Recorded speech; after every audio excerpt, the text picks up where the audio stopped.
hindi naman siya siguro cancerous, pero it has to be removed through surgery.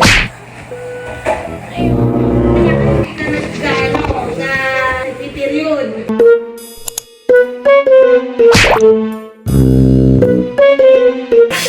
Okay, so my sister just had her ultrasound. We're gonna prank her that she's sick. Mama, focus muna kayo.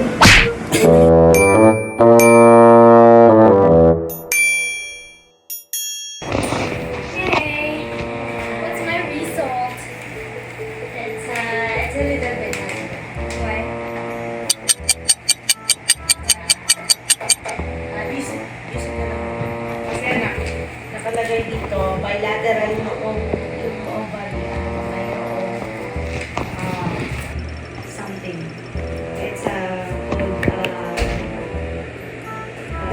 cyst.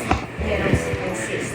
Tapos yung right ovary mo, 2.1 or 1 centimeter na Kaso niya yung 3.4. Ah, About this size, 3.4. oh, madalaki yun.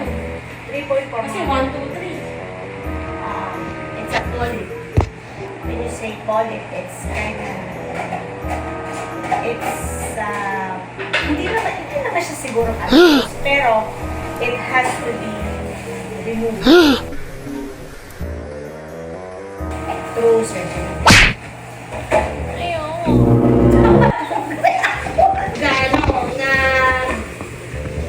Nagpiperiod. Hindi ba yung ayaw bigilin? Kasi babara yung mga polyp ngayon. Nagbabara na yung What? Huwag mo nang masyadong i-explain kapatid kasi yung doctor hindi siya nag-ano. The reaction mo. Gusto niya makita reaction mo. Pati yan.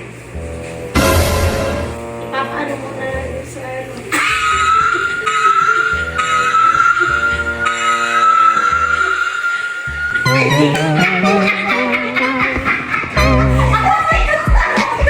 Di ba yung magaling mag-prank? Magaling mag-prank. Practice pa lang naman yan. Anyway, you have a, to tell the story, you have a cystic polyps. Magaling mag-prank. So it's failed prank.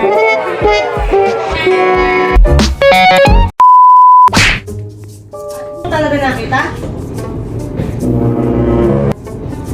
Ikaw mo dun, sa gawin dyan. It's a prank!